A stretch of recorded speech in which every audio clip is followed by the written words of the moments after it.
aquí estoy. Sí. Hola y bienvenidos a mi canal de YouTube nuevamente. Qué entrada más estúpida, pero bueno, no sé. Es igual, estaba mal la silla y digo, ¿para aquí, para aquí, para aquí? Os traigo una historia, como siempre. Un suscriptor me ha dicho que le había costado la vida encontrar el nombre de una persona, pero que finalmente lo había encontrado y que le echara un ojo porque tenía tela, tenía faena. Me dijo, ¿por qué no buscas sobre Marcus Wesson? Así que aquí está su historia. Os aviso que es un asesino, bueno, ¿podemos decir que es un asesino serial? Sí, podemos ponerlo en esta categoría. Es una historia muy difícil de digerir, también porque hay niños involucrados y ya sabéis que cuando hay niños involucrados la cosa se pone, pues por supuesto, mucho peor. Si no me conocéis, yo soy Belén y como os he dicho en el vídeo anterior, hago introducciones muy cortas, así que no os vayáis. Vamos a hablar de Marcus Wesson y sin mucho más que agregar, comencemos.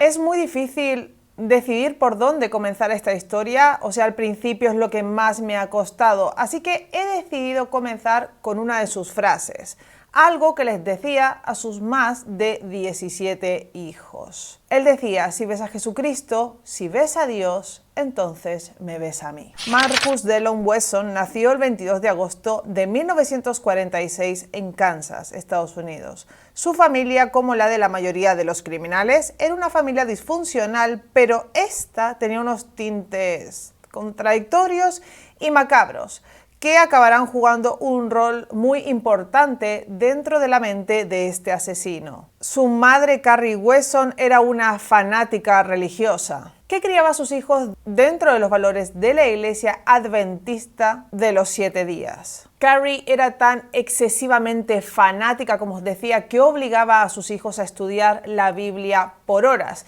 y si no querían hacerlo o intentaban escaparse, entonces los castigaba y no les decía que se sentara en un rincón, no, los castigos eran del tipo físico. Básicamente tenía un palo con el que les pegaba y esto es lo que hacía, o con cables o con lo que fuera que tuviera a mano. Marcus solía ser el más perjudicado al principio, ya que era el que menos le interesaba la religión y el que menos quería saber de todas estas cosas. Era un niño un poquillo más rebelde cuando era pequeño y pues no quería hacer esto y acababa siendo el más castigado. Pero estos castigos solo son la punta del iceberg y yo creo, o sea, cuando yo empezaba a leer este caso, el hecho de querer enseñar una religión y basar la enseñanza en el castigo, en la obligación, en esto, es como querer enseñar algo bueno pero no hacerlo de la forma correcta y acabar enseñando algo muy malo, porque a nada a lo que te obliguen, y menos de esta forma, donde está por medio el castigo físico, nada de eso vas a poder absorberlo de forma positiva, y menos aún siendo un niño. Es que ni siendo personas grandes tampoco, pero imaginaros un niño pequeño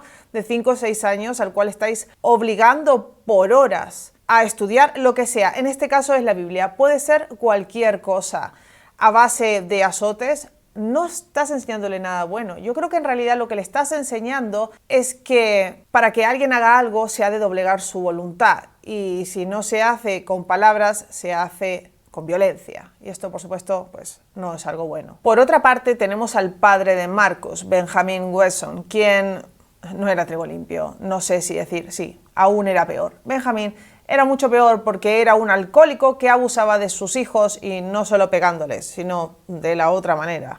Había llegado a abusar de Marcus. El hombre nunca había logrado mantener un trabajo estable, por lo que la familia casi nunca tenía dinero y carecían de montones de cosas. Veréis, Benjamin no solo pegaba a sus hijos y abusaba de ellos, sino que se comportaba de formas extrañas, no sé, bueno, extrañas no, era un hombre muy promiscuo, le daba igual cualquier cosa y llegó a tener una relación amorosa con su primo, un hombre. Esto a ojos de su madre, mientras lo veía su madre y lo veían sus hijos. Finalmente, Benjamin se fugaría con este primo suyo y no lo verían durante 10 años. El grado de violencia y de contradicción, por decirlo de alguna forma, que estaba viviendo Marcus Wesson desde una edad muy corta. Era tan grande que tuvo que quebrar algo en su cabeza. Y entonces nos podemos preguntar por qué los hermanos parecen ser personas normales. No he encontrado mucho sobre ellos, pero no son criminales, no han hecho lo que ha hecho él. Pues sí que sabemos por la criminología que hay personas que, si no podemos decir que están genéticamente predispuestas a convertirse tal vez en asesinos en serie o en algo terrible, que tienen más predisposición a ser violentos o a coger conductas turbias. Si Marcus Wesson se hubiera criado en un entorno normal, tal vez y solo tal vez no hubiera sido así.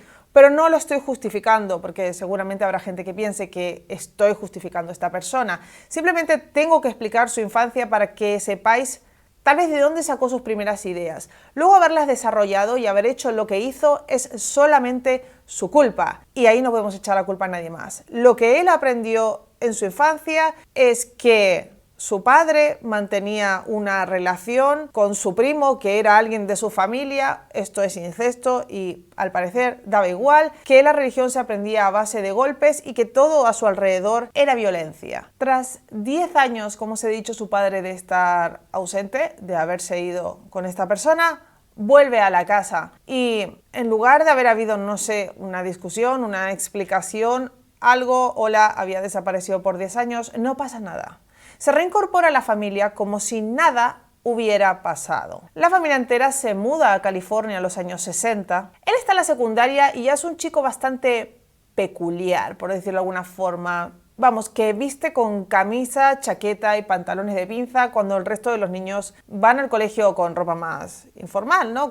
Bueno, pues con la ropa que van los niños. Entonces era como el rarito. En las clases se aplicaba muchísimo, pero no era muy inteligente. Si bien era buen estudiante, no era muy listo. Él hizo toda la secundaria y aunque le intentaban hacer bullying, le daba igual, realmente no le importaba. Sus profesores dicen que no lo veían afectado por esto, él iba como lo suyo, él iba a su bola. Sus juegos favoritos en esta edad era hacer de predicador. Él jugaba a que era un predicador, le gustaba escribir mucho y escribía largos sermones y practicaba como dándoselos a una congregación. Él imaginaba que en un futuro él iba a hacer esto. Como os digo, si bien no era muy listo, de hecho, aunque fue cada día al colegio, intentó estudiar, no llegó a acabar con todos los créditos para obtener el diploma de la secundaria, pero lo que sí le gustaba, como le gustaba leer, hablaba de forma adornada, no sé, hablaba raro, y esto sería algo que lo mantendría con el tiempo. Le gustaba hablar, como le gustaba todo esto de predicar, buscaba formas de decir las cosas, de decorar las palabras, era de esa clase de gente, que hasta aquí no habría ningún problema. No acaba la secundaria, pero se apunta al servicio militar. Aunque en esta época, cuando él tenía 16, 17 años, muchos de sus amigos, bueno, o de la gente que conocía, se iba de fiesta, él decide tomar este otro camino.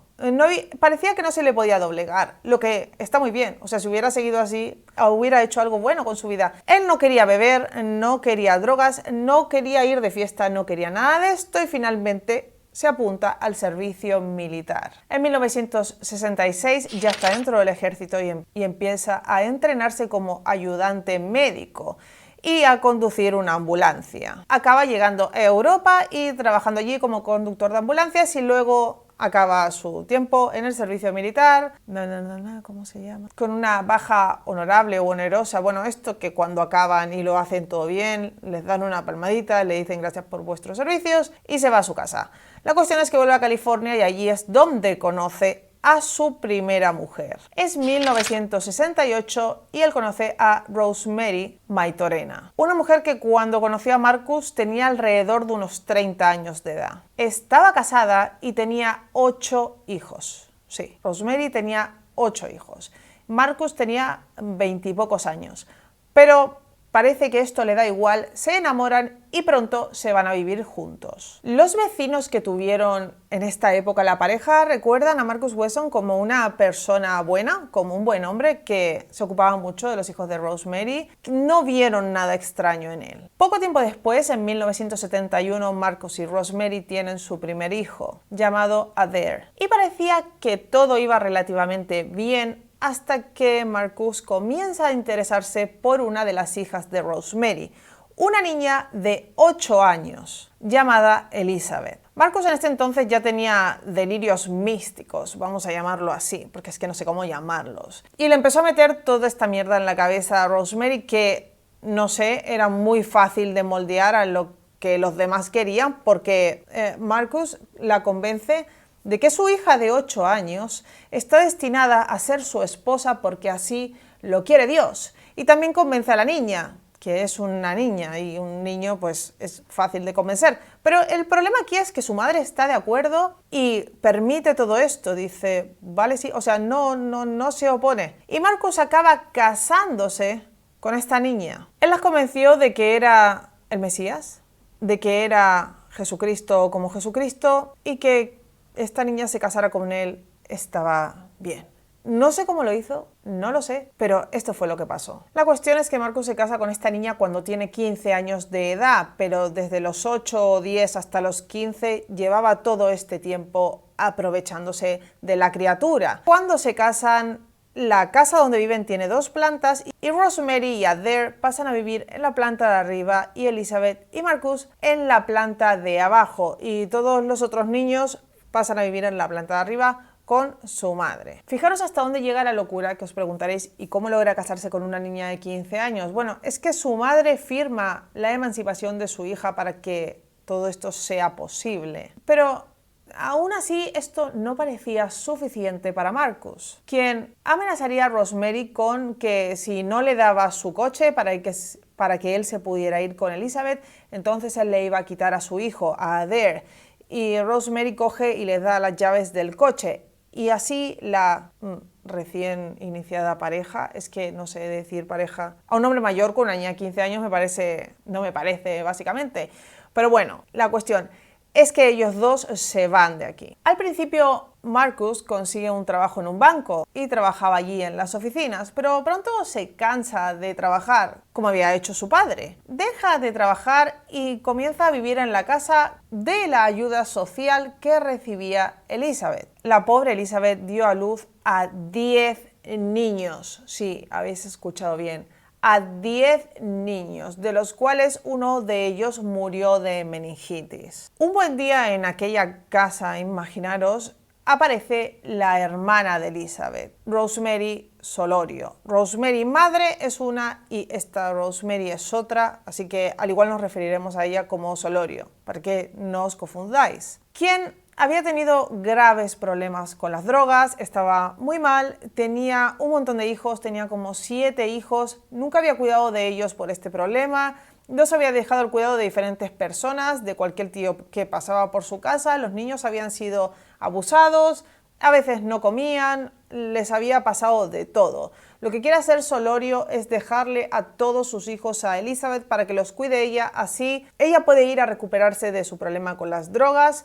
Y Marcus y Elizabeth acceden a quedarse con los niños, que al principio están contentos pensando que así van a tener una vida mejor, pero como os imaginaréis, para nada esto es lo que pasa. Tan pronto como Ruby, la hija de Solorio, llega a los 8 años, Marcus se interesa por esta niña, al igual que lo había hecho con Elizabeth, y le vuelve a decir todo aquello de que tiene que casarse con él porque es lo que quiere Jesucristo, que él es el Mesías aquí en la tierra y es lo que manda Dios, y que tienen que hacer una gran familia con sus genes porque sus genes son divinos. Y ya un poco más adelante me expandiré más en todo lo que les decía Marcus y en la idea que tenía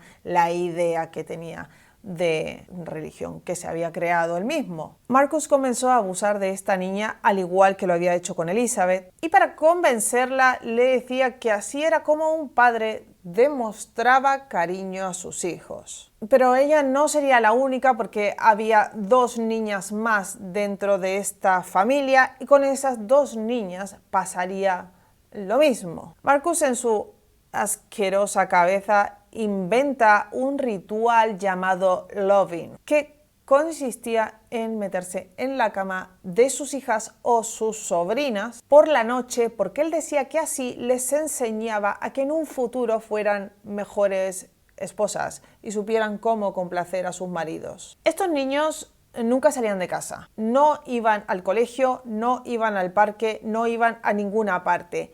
siempre estaban allí. Marcus decía que él les enseñaría en su casa, pero su forma de enseñarles era básicamente que los grandes les enseñaban a los pequeños y la mayor parte del tiempo se la pasaban pintando y coloreando. O sea que la mayoría no sabía leer ni escribir. Cuando crecieron había muy pocos que realmente tenían alguna habilidad de estas. Y os preguntaréis, a ver, esto no es tan viejo, no es como esos casos que vemos a veces del año 1800, donde, bueno, la sociedad era completamente diferente ahora. Esto no es tan viejo. Entonces yo me pregunté, ¿y los servicios sociales? O sea, ¿tú puedes hacer que unos niños no vayan al colegio y más tantos niños, o sea, no sé, como 17 niños, no vayan al colegio y no pasa nada? O sea, ¿no va ninguna trabajadora social a verlo? No lo entiendo. Aquí sí. O sea, es obligación que a cierta edad los lleves al colegio. Y si no, puedes tener graves problemas. Te pueden quitar a tus hijos. Lo cual lo veo bien, porque es una forma de controlar que cada niño pues tiene un mínimo, ¿no? Aunque sea va al colegio y ahí lo ven. O al menos come allí o lo que fuera. Pero estos niños simplemente estaban en su casa. Y nadie nunca hizo nada. Y yo busqué a ver por qué coño no pasaba nada aquí. Y no hallé respuesta, ¿vale? No la encontré. Esos niños estaban en su casa, siendo abusados de todas las maneras posibles y nadie sabía nada o parecía no importarle. La mayor parte de las horas, Marcus les enseñaba a estos niños su propia religión. Como os he dicho antes, él se había creado una religión y una Biblia que, paréntesis, intentó publicar, pero nadie quiso publicar esto, por suerte. Aquí él había hecho una mezcla de lo que a él más le convenía o de cómo él había interpretado las cosas de la Iglesia Adventista de los 7 días, la religión mormona, entre otras. Pero como os digo, de cada texto interpretaba lo que le convenía, lo que le parecía y cogía pues, lo que le venía bien de cada sitio. Decía que Jesús era un vampiro por lo de la sangre de Cristo y que él era un vampiro. Y era hijo de Dios, y que era el Mesías y que tenía que formar una gran familia con sus genes, porque eran genes divinos, entre otras locuras. Explicó que su nombre era Jeva Marcus Pyre, que esto es una combinación de Jesús, Marcus y vampiro. Y decidió de manera unilateral, como todo en esta casa, que sus hijos y mujeres y sobrinos, esposas o esposas o hijos nietos. No sé cómo explicar qué parentesco tienen porque es increíble. La cuestión es que todos ellos tenían que llamarlo Lord y Master, porque sí, cuando las niñas crecieron un poco, Marcus tuvo hijos con ellas. Tuvo hijos con sus hijos y tuvo hijos con sus sobrinas y con todas las niñas de la familia que iban creciendo. Con los niños no. Eso... A los niños, a ver, no, hijos no iba a tener con los niños, no, claro, pero no abusaba de ellos de esa manera. Así no. Sí que les pegaba, pero no hacía estas otras cosas. Podemos decir en este punto que lo que se vivía en esta casa era lo más cercano a un culto o una secta. Les dio nombres vampíricos a sus familiares y les explicó que eran los únicos vampiros con almas, y esto era muy importante, por eso podían estar al sol y por esta razón debían reproducirse con él. Entonces, para que ya nadie nunca cuestionara nada del todo, puso la guinda en el pastel y dijo que todo esto pasaba porque el Armagedón estaba cerca, el fin del mundo estaba cercano, que es lo que dicen casi todos los que tienen sectas, que se va a acabar el mundo y esta es la razón por la que hay que hacer esto. Entonces ya lo que él decía era incuestionable. Marcus era un gran seguidor de David Koresh, otro que tenía una secta y hacía cosas bastante similares, como hacen todas las sectas. Lo que no tenía un montón de hijos y tenía hijos con sus hijos. O sea, lo de el libertinaje que llevaba era diferente, pero bueno, cosas de sectas. Estos niños, además, eran golpeados día y noche, y de forma salvaje. Marcus solía utilizar un bate de béisbol, con el cual los golpeaba por cualquier cosa. Por cualquier cosa, o sea, digo, cualquier cosa como preguntar, ¿puedo beber agua? Golpe. Era igual lo que dijeran. ¿Puedo irme aquí? Golpe. La cuestión era que se pasaba el día golpeándolos. Y aparte tenía otra cosa que era un cable que lo había enrollado en cinta adhesiva y les pegaba con esto también, o varillas que las enrollaba en cinta adhesiva para que no quedaran marcas supuestamente, y los golpeaba con esto. Incluso una de sus sobrinas tuvo un bebé y este bebé tenía 1 o 2 meses y comenzó a llorar. Los bebés lloran. Y golpeó a ese niño en las piernas con una de estas varillas hasta que las piernas del niño acabaron sangrando. Así de brutal eran los castigos en esta casa. Incluso tenían como una especie de norma que los niños tenían que ir a pedirle por su castigo diario. Era en el desayuno, en la comida, en la merienda y en la cena. Y cada una de estas veces debían de ser golpeados. Y si a alguno se le ocurría que podía saltarse esto y no decir nada, si él lo descubría, lo golpeaba 21 veces el mismo día durante una semana entera. Así que aún y podía ser peor. Como os podéis imaginar, se mudaban bastante seguido, básicamente para que nadie acabara de conocerlos y, bueno, pues no les cayera allí la policía. En mi opinión, si bien se mudaban mucho, no lo suficiente como para que nadie nunca se haya dado cuenta. Vale que buscaban sitios donde estuvieran alejados y no tuvieran vecinos cerca que pudieran denunciarles o tal, pero no sé, siendo que había niños, sigo sin justificar a los servicios sociales, no sé, yo creo que deja mucho que desear que nunca hayan hecho nada. Entonces, vamos a hablar rápidamente de los lugares donde vivieron, no me voy a extender en este punto. Esta familia ha vivido dentro de un bote, en una tienda de campaña militar, en un edificio abandonado de oficinas y en lugares similares a estas cosas, todos sitios muy extraños. La mayoría sin agua potable ni luz, en condiciones lamentables y, como os digo, siempre alejados de cualquier vecino. Por suerte para la mayoría de los hombres de la familia, cuando crecieron pudieron irse. También tengo que decir que Marcus mandaba a trabajar a todos sus hijos y sobrinos porque él no trabajaba y los mandaba a hacer, bueno, pues los trabajos que podían conseguir, ¿no? De limpieza, en un bar, trabajos sencillos. Y con esto, pues compraban comida y con esto mantenía a la familia. Y a los pequeños los mandaba, por ejemplo, a la playa a buscar latas de refresco para que las pudieran vender por aluminio y con esto también conseguía algo de dinero. Era una familia de muchísima gente y sale caro alimentar tantas bocas. En una época a Marcus se le ocurrió que sus hijos solo debían comer vegetales, pero no era que iba y compraba verduras, sino que los hacía buscar en la basura y con el dinero que traían él comía un montón de porquerías. O sea, él se compraba chuches, chocolates, de todo. Él sí que podía comer eso, pero a su familia la obligaba a comer solo verduras y de la basura. Una vez encontró a uno de sus hijos robándole, vamos, que en realidad sos de ellos, una galleta y se llevó tal paliza que nunca más nadie se atrevió a ni siquiera coger una miga. Vamos a ver, como os he dicho, había integrantes de la familia que se habían ido, pero ¿por qué nunca habían denunciado? ¿Por qué nunca dijeron cómo se encontraba su familia? Porque ellos habían vivido ahí, sabían cómo estaban el resto. Incluso había mujeres de la familia que habían podido irse, pero nadie nunca denunció. Y ya veréis cuando esté acabando este caso lo que dicen, porque es alucinante. Todos ellos siguieron vidas medio normales y no les voy a echar la culpa por no hacer nada porque al fin y al cabo son víctimas, pero es imposible no pensar en qué fuerte fue todo lo que les hizo, cómo le lavó el cerebro a todas estas personas, ¿vale? Que empezó desde que eran unos bebés, desde que eran muy pequeños, para que ninguno nunca dijera nada. Nadie, ni siquiera uno, y no eran pocos, los que ya se habían ido de la casa, no sé, estaban viendo otra realidad, porque lo estaban haciendo, veían cómo vivían otras personas, ¿no? Los que ya no estaban allí metidos, y nunca dijeron nada. Hay que decir que muchos de estos hijos escribieron un libro que se llama Where Hope Begins. Entonces imagino que allí explicarán algo de esto, porque creo que será una pregunta recurrente, ¿no? Que ¿por qué no habéis denunciado?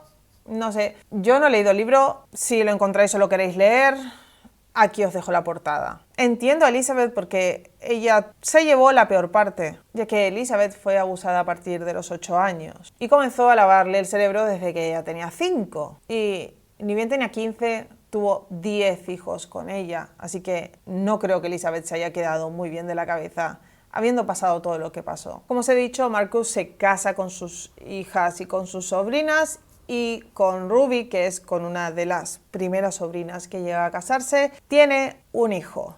En un momento Ruby se da cuenta de lo mal que está todo esto y huye de la casa. Se va. Y es Elizabeth a quien mandan para buscarla y para que convenza a Ruby que vuelva para cuidar a su hijo y que vuelva con su familia, y Ruby lo hace. En 1990 a Marcus lo denuncia el gobierno por no declarar un bote que tenían. Tenían dos, en uno vivían y en el otro no sé qué hacían, supongo que vivirían también. La cuestión es que Marcus no declara este bote como vivienda y entonces, como cobraban ayudas sociales, el gobierno los denuncia por fraude y le dice que tiene que pagar una X cantidad de dinero, y finalmente Marcus acaba yéndose preso durante 3 meses y luego tiene que trabajar para la comunidad. Durante estos 3 meses la cosa sigue igual y tengo que deciros que Elizabeth no se entera de lo que pasa con él. O sea, así de bien lo ocultaba todo. Ella piensa que él se va a hacer algo, no sé, un trabajo o lo que sea, y que luego vuelve, pero ella nunca se entera de que lo han denunciado y de que está preso. La cuestión es que Marcus tiene que vender el dichoso bote y acaba viviendo toda la familia en una tienda de campaña militar. Imaginaros como 20 y pico de personas viviendo en una tienda de campaña sin luz, ni agua potable, ni nada. Están en el medio del bosque y se pasan allí la friolera de 12 años. Para trasladarse de un sitio a otro, la familia tenía un autobús escolar, con el cual un buen día Marcus fue a una tienda de antigüedades y compró primero 2 y luego 8 ataúdes. ¿Que por qué hay ataúdes en una tienda de antigüedades? Porque los muertos ya no quieren usarlos. No lo sé, no sé, no entiendo esto. Lo siento. Sé que esto no es gracioso, siempre me pasa, pero hay cosas que dices, ¿por qué hay ataúdes en una tienda de antigüedades? La cuestión es que él los compra, es muy turbio que vaya a comprar esto. Imaginaros al tipo de la tienda viendo que del autobús bajan como, no sé, 5 o 6 mujeres vestidas como las hacía vestirse cuando salían, que era con faldas negras y largas y todas tapadas, que solo miraban al suelo, no miraban hacia ningún lado, que caminan en fila, llegan, cogen los ataúdes, los llevan y los meten dentro de un autobús escolar. Y luego toda esta gente con Marcus, que ya es súper raro, es un tipo con un aspecto que da mucho miedo, se van de allí. Imaginaros cómo tuvo que haberse quedado ese hombre. Supongo que la cara del tendero habrá sido tal que en ese momento Marcus le dijo, no, es que los voy a usar como camas. Y con los que no use como camas, reciclaré su madera para reparar mi bote. Y esta fue la excusa que dio. Pero como ya hemos visto, Ruby veía que esta vida no estaba bien y convence a Sofina, su hermana, de que tienen que irse de allí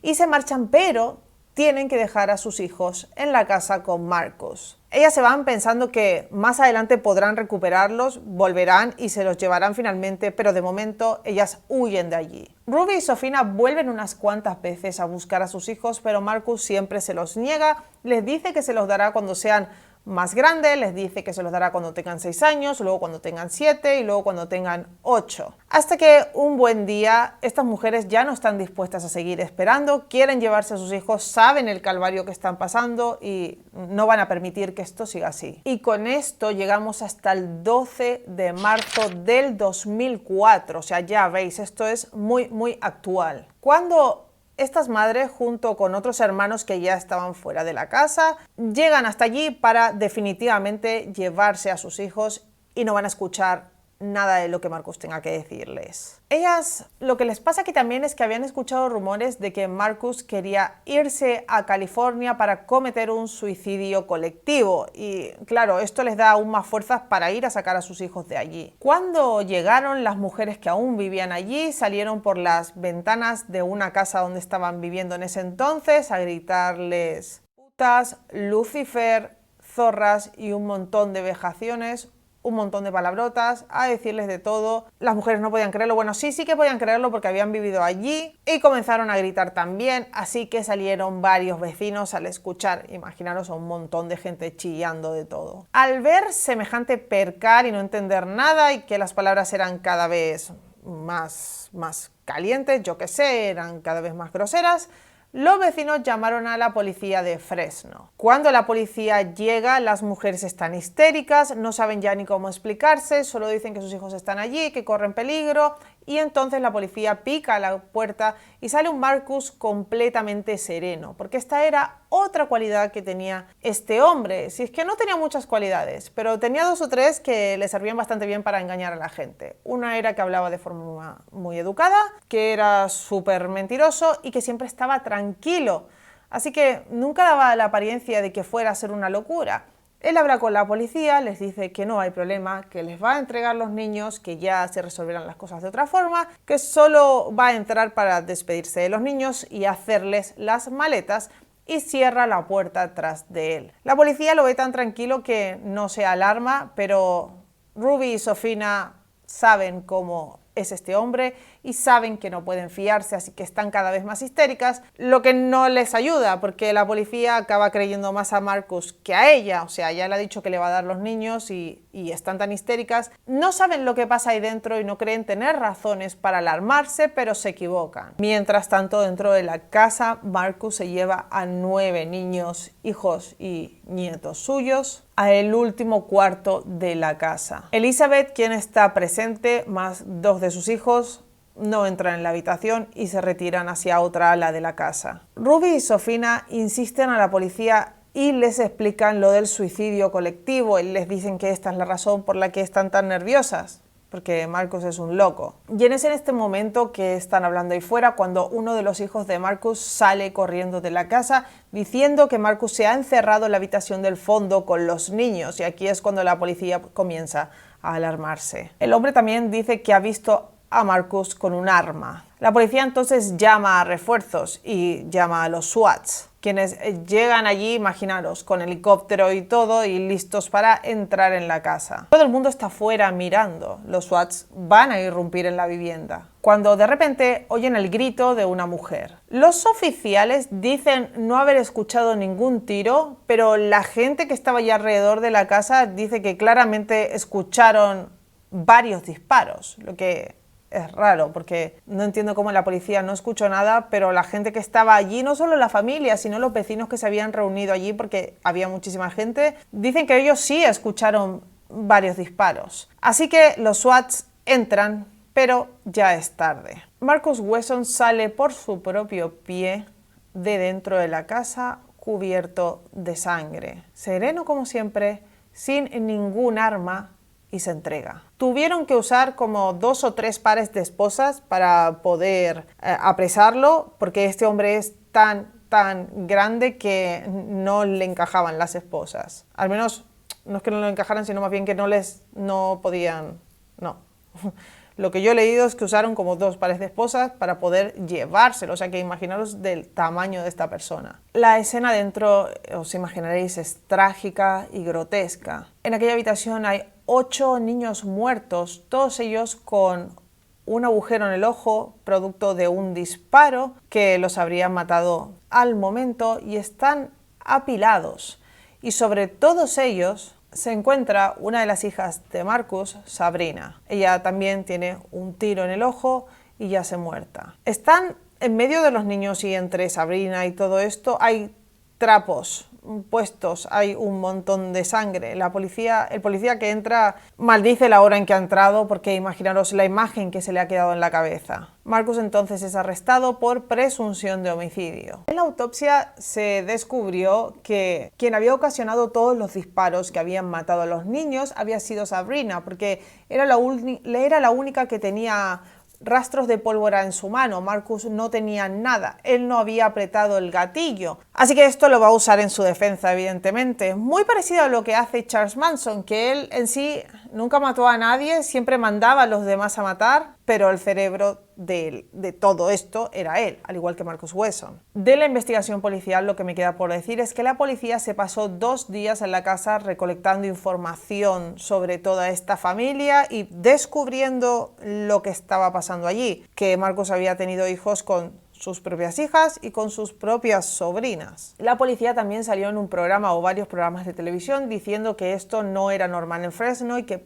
para nada se imaginaban que una cosa así pudiera estar sucediendo.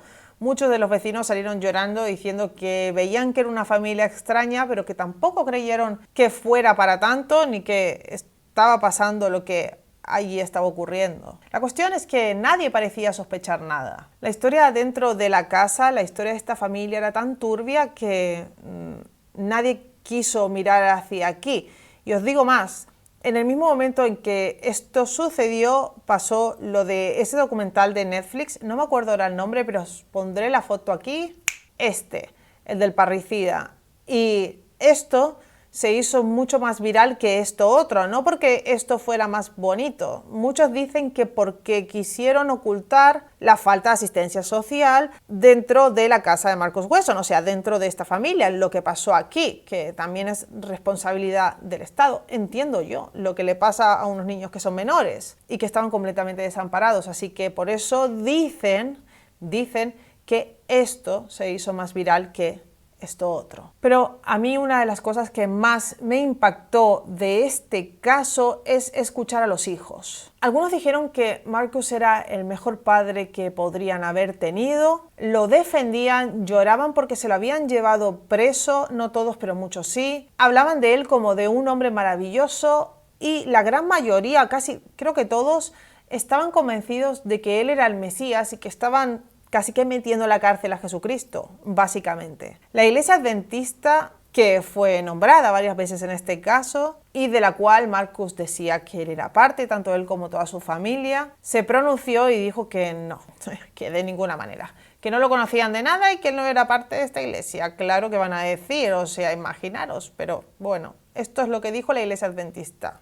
Muchos de sus hijos también alegaron que lo que pasaba dentro de esa casa era democracia, que todos se elegían y que para nada les habían obligado a hacer o deshacer todo, y que para nada les habían obligado a hacer nada, ni habían sufrido tales castigos, ni lo justificaban todo. El abogado de Marcus, como os imaginaréis, como os he dicho, alegó que Marcus no era el asesino porque, claro, él no había disparado el gatillo y todo apuntaba a que había sido Sabrina. La cuestión es que el juez dijo que le daba igual, evidentemente, y que el asesino era él y se lo acusó de varias cosas: abuso a menores, violación, maltrato y, claro, homicidio. Así que el 25 de julio de 2005, Marcus Wesson fue condenado a la pena de muerte. Y creo que no me dejo nada más por decir. Bueno, podría decir un montón de cosas más, pero no acabaríamos nunca y no es la idea.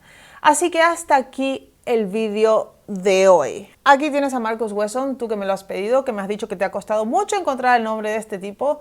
Lo he pasado realmente mal leyendo las barbaridades que hacía, más que nada porque trata de niños y bueno, es algo que a ninguno nos gusta. Como siempre os digo, si os ha gustado el vídeo, dejar un like, que no cuesta nada y es gratis. Suscribiros, que también es gratis. Muchas gracias por estar allí.